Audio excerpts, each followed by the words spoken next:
Well, hi everyone. I am really excited today to be bringing you another foundational shoulder movement.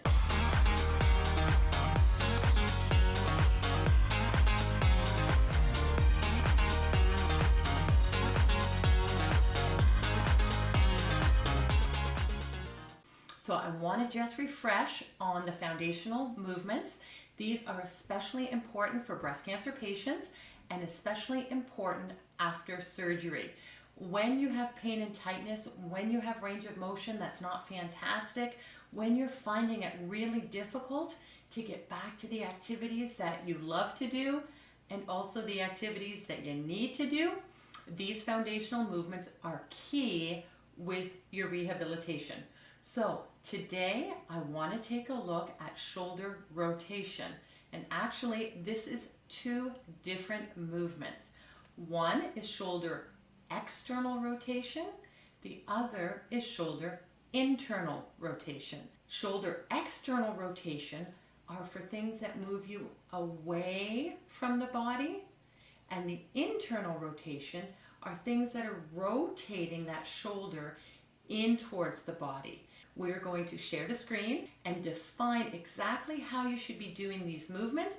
I'll give you the tips and tricks so you can make sure when you're doing these moves at home, you're doing them exactly as you should, because I want you to get the most benefit out of the time you're spending with these movements. So again, we're not looking for perfection. We are looking to progress you to where you want to be. And of course, this is always with the consent of your surgeon or your healthcare professional who is allowing you to proceed with your rehabilitation program. So let me take a look and share this screen with you. All right, so what I want to show you first of all is in a supine position. That means I'm lying on my back. The reason you may want to do this is to make sure you're controlling other areas of your body. When I'm in this position, I'm pretty sure I'm not going to be arching my back, and I'm also sure that I'm not putting any strain on my neck. If you want, you can put a pillow under your neck or a small rolled up towel if you're having problems with your neck, or putting it under your neck for support. So that's fine, and it's keeping you in that nice neutral position. I'm bringing my arms out to the side. What I'm doing here is bringing my arms out to 90 degrees or thereabouts. It doesn't have to be exact, but abducting to the sides. So we need to know that you can get to this position before doing the internal and external rotation in supine with the arms at the sides. So my arms are out to the side and my palms are facing up. Then what I'm going to do is bring those arms up into the hands, nice and straight, fingers straight, wrists are straight, and they're pointing up to the ceiling. As you see, this one over on the left, my problem child over there, is not doing exactly as it should, but let's see if we can correct that. Yeah, we're trying to correct that a little bit. Good. We've got a nice position here and perpendicular to the ground. So this is our neutral shoulder position in that there's no rotation here. That's what I'm looking for. And then what I'm doing is bringing that arm right down towards the ground. This is the external rotation. All this movement is coming from the shoulder. I know it looks like the arm is moving. Maybe it's the wrist, maybe it's the elbow. It's not. This movement is coming from the shoulder, and that's why it's key. So we are coming down towards the ground. I want to keep that wrist and that hand nice and straight. So I don't want the wrist or the fingers to be the ones performing that movement to get where my shoulder should be doing it. So I want to keep those as straight as possible as I'm moving. Then what I'll do nice and slow again is bring that up to a neutral position, and then, and as you can see here, again, tips and tricks and cheats, that wrist is starting to bend for me.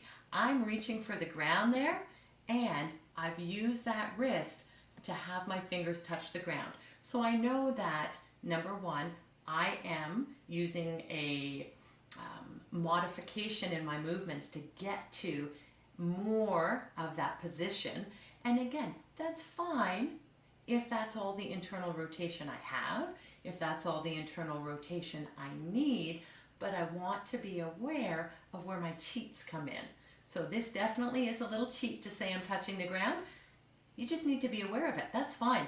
This can be more than enough internal rotation for anything that I'm doing. But again, looking at your activities, you want to make sure.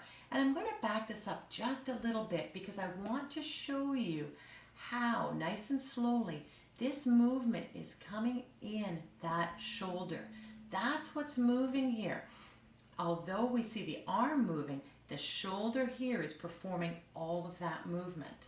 So just to wrap up, the external and internal rotation for the shoulder are both foundational movements, but they're kind of like add-ons in a way because we can reach forward with shoulder flexion, which is a foundational movement, but then we may add on that internal rotation or that external rotation to make things a little easier to get to and also to save some of that movement that we may be performing with our spine.